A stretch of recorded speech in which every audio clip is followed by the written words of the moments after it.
increasing the heat where he wants to change the shape. So we've closed a few more doors, trying to keep a little bit of heat inside that furnace and sort of really direct the heat onto the glass right where we want it. There's a lot of radiant heat coming out of this furnace. Capping. There's a lot of radiant heat coming out of the furnace, so we close those doors around the piece so we can really control where that heat is going onto the glass. Yep.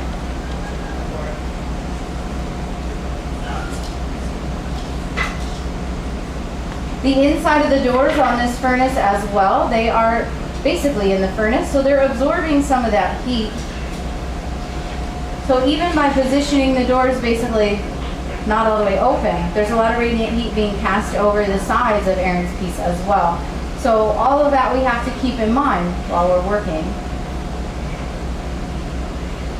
Now we are pretty close to the doors. If we do touch the doors with the piece, a couple different things can happen. It really just depends on how hot the glass is. If it's very warm, the glass will probably stick to the doors because the hot glass sticks to other things that are hot. But Aaron would be able to pull the piece away and just kind of have this really fine connection point. Do you want to cap? Okay. A fine connection point between the piece and the glass that got stuck to the doors. More often than not, it just leaves a little white mark on the side of the piece. It's basically a little part of the door that came out of the furnace with your vessel or sculptural form. All right, so Aaron just did a little bit of sculpting for us. He used a tool called a tagliole, but it's basically just a flat metal paddle. Okay. And then he added some creases to the bottom of the form. This is starting to define our sculpture. Does anybody have a guess? Apple. An apple, right up front. She got it right. This is going to be a great big, larger than life. What kind of apple is it again, Aaron? I always forget. A glass apple. Thanks, Aaron. Last time I think you picked Fiji apple, or I don't know, maybe that's just my favorite. But of course, this is an oversized glass apple. So these pieces are really nice. Not good for eating though. Definitely don't eat the glass apple. So Aaron basically defined the shape of the bottom of the form, but we're still going to work together to make sure that it's nice and flat so that it sits on the table for display once it's completed. Just on a standard? Okay. Are you good? All right, so we just talked a little bit about the next couple steps in the process. Ready?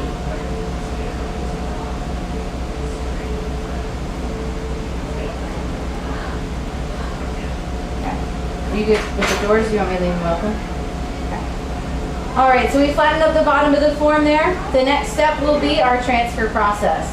Now, the bottom for most of our vessels, we make these punties to look a little bit like a Q-tip or a dome shape.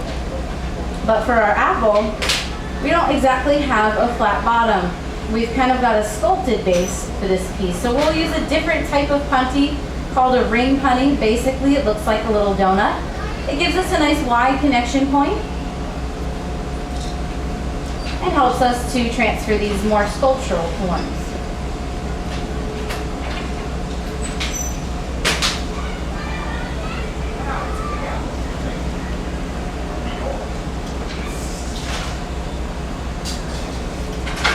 You all set? All right, so Aaron's going to put that right at the bottom center of the piece. Nice eagle eye. Aaron brought his eagle eye with him to the show today. It is a little bit warm. Okay.